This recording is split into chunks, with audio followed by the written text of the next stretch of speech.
Toujours Lady Special K au 24e Under Pressure, juste là, au coin de Sainte-Catherine et une autre rue illicite. Et je suis en présence de, s'il te plaît, présente-toi. Alizé Pichot, c'est mon nom complet. On voulait te rencontrer parce que hier, on a eu comme un coup de cœur pour toi. Tu nous as présenté ton prochain recueil de poésie et il y a tout un univers qui s'articule autour de ce que tu fais. Ouais, je pense que ce mur manifeste un peu comme la mise en cohésion ou l'aspect collectif de ce que je fais. Puis le livre de poésie, c'est très personnel, mais tout ça, c'est la même chose en fait. Ouais, Parle-nous l'univers, un c'est petit ça. peu de quoi sur quoi tu écris. Qu'est-ce qui t'inspire en fait pour ce prochain... Ce livre, Oui, pour ce livre. ce qui m'a inspiré, c'était l'envie d'écrire déjà, vraiment l'envie de concrétiser la poésie ailleurs que dans l'espace de la solitude. Puis des amis, les carnets, j'avais besoin comme d'exprimer quelque chose. Il fallait que ça sorte. Le livre n'est pas vraiment né comme ça, le livre est né par hasard, pas ce que j'ai écrit, mais je voulais parler des femmes, je voulais parler de pas mal de douleurs, tu sais, enfouies, que je ne savais pas forcément exprimer. Puis je me suis toujours dit, la poésie, c'est à ça qu'elle me sert. Ouais. C'est comme une thérapie. Puis ce livre-là, quelqu'un il n'y a pas longtemps m'a dit que ce livre avait été pour cette personne une thérapie. Et bah, ça a été la même chose pour moi, donc c'est cool si ça peut faire ça avec les autres aussi. C'est intéressant que tu parles de ça. Vendredi, j'ai participé à un panel de discussion avec Queen's Creation. Yeah. On est associés d'ailleurs. C'est un mur qui représente Queen's Creation à fond. Là. Ouais, On ouais. est là. Puis la mission de Queen's Creation, c'est vraiment de pouvoir créer des plateformes, des espaces safe pour justement les femmes qui s'articulent dans le mouvement urbain, sur leur réalité, sur en fait toutes sortes de pistes et de solutions pour s'auto-guérir et grandir collectivement. Avancer ensemble, ouais, voilà. C'est ça. Puis il y a quand même un vrai plaisir à rassembler les femmes, à les inviter. C'est pas la première fois que je le fais. Cette année, c'est encore autre chose. On a juste là Nikki Quensler, avec qui c'est la première fois qu'on collabore, mais on se connaît depuis longtemps. Puis j'avais envie de la voir s'exprimer sur quelque chose que je porte parce qu'on s'entendait vraiment bien, il y avait cette énergie. Natacha, j'ai découvert son travail via Instagram et je l'ai rencontrée en fait. Puis j'avais oublié que je l'avais rencontrée parce que c'était la nuit. Et ensuite on a reconnecté et ce qu'elle faisait représentait quelque chose de très fluide dans l'énergie des êtres humains. Et on voulait que les corps soient présents et ça c'est tombé sous le sens aussi qu'elle soit là. C'est merveilleux. C'est un comité mixte. On est sur une équipe qui a juste envie que les choses comme changent un peu. On a envie que ça change. C'est le collectif. Vous êtes un collectif. On n'est pas officiel, tu vois. On n'est pas officiel, mais on a brainstormé ensemble, on a cherché tout ce qui existe derrière nous. C'est quelque chose qui vient nous rassembler, nous. Comment on a pu négocier aussi nos différences, nos manières de s'exprimer. Qu'est-ce que ça veut dire pour nous de défendre l'égalité collective ou une représentation plus importante. Par exemple, sur ce mur, c'est Viviane Michel qui est représentée. C'est la présidente de la Fédération des femmes autochtones du Québec. C'était hyper important pour moi de choisir une femme à représenter, ou plusieurs. On a eu plusieurs choix, mais c'est compliqué. C'est des questions qui ont demandé beaucoup de maturité. Moi, j'ai demandé de l'avis à beaucoup de gens pour essayer de comprendre aussi pourquoi, comment représenter.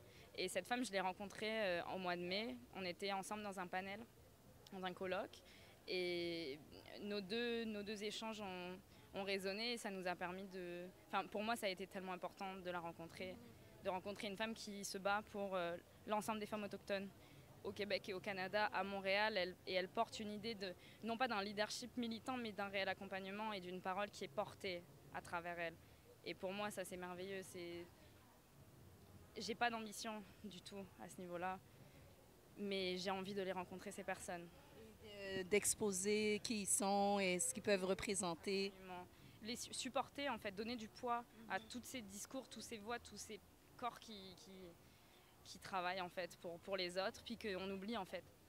On oublie qu'il y a des gens qui sont des activistes, des artistes qui portent des projets, des idées, des communautés.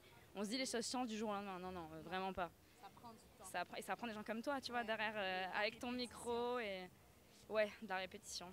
Ouais, ben là, si je comprends bien, vous êtes des amis qui vous exprimez artistiquement sur des sujets d'enjeux sociaux, des sujets qui vous touchent personnellement, puis vous trouvez une plateforme commune pour collaborer les uns et les autres. Ouais, c'est ça? Résumé, cool. Fait que là, en plus, ben, il y en a beaucoup qui ont participé à ton projet de recueil qui est déjà sorti ou qui sort? Il est sorti en France le 3 juillet et la parution officielle au Québec, c'est le 3 septembre. Merci. Et le lancement, c'est le 30 août à Le Guélion. C'est une librairie féministe sur Baudry.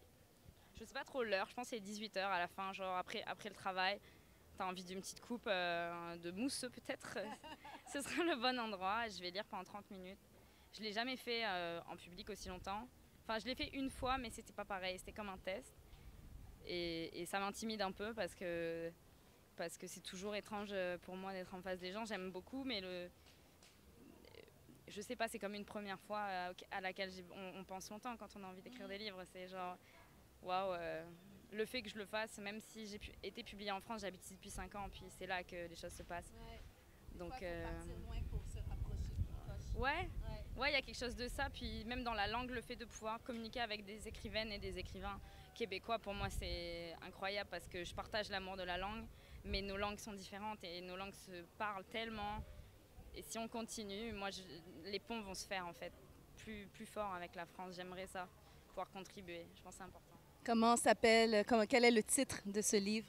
Mon livre s'appelle Pulp, Poiesis, écriture en suspension. J'aime ça. Je vois trop de petits points après. C'est ça. Ben, tu l'ouvres et tu rentres dans mon univers direct. Y a pas de... La transition est rapide. Et c'est un livre qui peut se lire en plusieurs fois. Moi, je pense que la poésie, ça se lit dans tous les sens, n'importe comment. Après, celui-là, il a une proposition. Donc, pour les motiver, il faut faire plusieurs lectures. Dans les années, je n'irai pas demander aux gens s'ils ont lu mon livre. Tu vois, c'est plus si vous l'avez lu ou si vous l'avez déjà chez vous, c'est bien. En tout cas, tu as clairement piqué ma curiosité. J'aimerais beaucoup ne pas manquer ce lancement ici à Montréal. Est-ce qu'il y a un événement, une page Facebook que je devrais retenir? Je pense que sur Facebook, c'est lancement Pulp Poiesis par Alizé Pichot. Après, j'ai mon média pitchjournal.com qui est sur tous les réseaux sociaux sous ce nom-là. Pitch Journal, c'est vraiment un projet qui me tient très très à cœur. Et de journaliste à journaliste, ça fait plaisir de se parler parce qu'on ne se voit pas souvent. Non, c'est vrai, on travaille derrière nos écrans, souvent très isolés. Là, je vais terminer avec habituellement l'introduction. Mais maintenant qu'on a l'attention de tout le monde, s'il te plaît, présente-toi. Qu'est-ce que tu fais dans la vie? Comment on peut te trouver? Okay. Je m'appelle Alizé Pichot, je suis journaliste indépendante. Je suis auteure, j'écris de la poésie. Et tu peux me trouver sous le nom de Alizé Pichot ou de pitchjournal.com. C'est une plateforme bilingue, c'est une plateforme féministe, queer, sur laquelle je développe des idées avec un angle journalistique de manière subjective. Donc les expériences sont là, il y a des témoignages d'autres personnes, il y a de l'audio, il y a du visuel, il y a de l'audiovisuel, il y a du texte beaucoup, parce que c'est ma passion et que je partage l'amour de l'art dessus. Et Pitch Journal, vraiment, c'est un beau projet. Nice, enchantée. Ça finit bien mon week-end. Nice. Merci.